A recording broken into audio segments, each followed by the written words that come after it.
Hello, you right? Sorry I couldn't be with you again today, but I've just got a video here for you to do the next lesson in our unit. What we're going to be talking about today is the perimeter of sectors. You might remember in our last lesson that we were together on Friday, we learnt about the circumference of circles, which was the perimeter of circles. What we're going to learn today is about this thing called a sector that is a fraction of a circle, and then we're going to modify our circumference formula to allow us to calculate the perimeter of a sector. So the first thing to do is to know what a sector is. You can see here, if I cut a part of the circumference of the circle out, I call that an arc. And then if I take an arc here and I close the shape as like a slice of pizza or a pie or something like that, this whole shape is called a sector. Oops. And what we're going to do is we're going to learn how to calculate the length of the arc, but then we're going to use that to get the perimeter of the entire shape.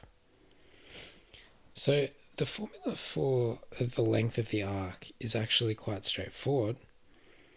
It's the same as the formula for the circumference of a circle. You'll notice here in this table, the formula for the arc length of these different sectors has the formula for the circumference of a circle in it. And we're just multiplying it by what fraction of a circle do we have. In this first case, we have a quarter of a circle. So we do our circumference formula, 2 pi r, and we times that by a quarter. Again, we have half a circle, so we times it by half. There's a term that we can use to always find what fraction of a circle we have, and that's what this is. That fancy symbol on top of that fraction is the Greek letter theta, and it's just the angle that we have in our sector here.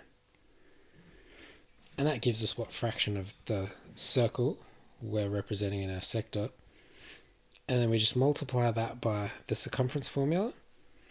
But because what we want is the perimeter of this entire shape, we don't just want the arc length, which is the curved distance. We have to also add on these two straight sides. So that's where this term comes in. Let's do a couple of examples.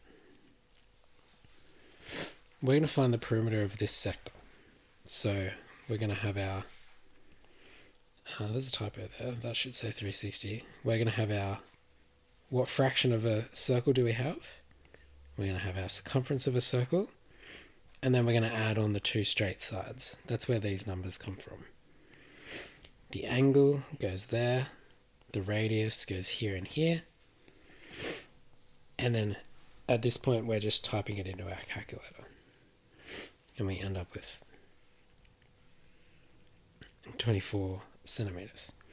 I'll show you a version of this working out here that's color-coded that will help you maybe to see where everything's coming from. This part of the formula is all about that curved line, the arc. And then this thing that we tack on at the end, 2 times the radius, is just the two straight sides of the sector to give us our entire perimeter. That worked example is there if you need it. Here is one for you to have a go at. I'm going to start it out by writing the formula for you. And what I need you to do is have a go at plugging in the numbers. You can pause the video here and have a go at this, and I'll show you the answer in a second. Alright, so hopefully you've had a go at this. You plugged in the 40 there as the angle, and you've got 2 pi times 5 plus 2 times 5. And we can write this whole thing in our calculator. It can be kind of helpful to write it in pieces, So if you put 40 over 360 in your calculator, you get 1 over 9. 2 times 5 is 10. And 2 times 5 is 10. This is a bit easier to write in the calculator than that longer expression we had up there. So I'm going to times by 10 times pi, and then add on 10, and we get a radius of 13.490, which rounded to 2 decimal places is 13.49.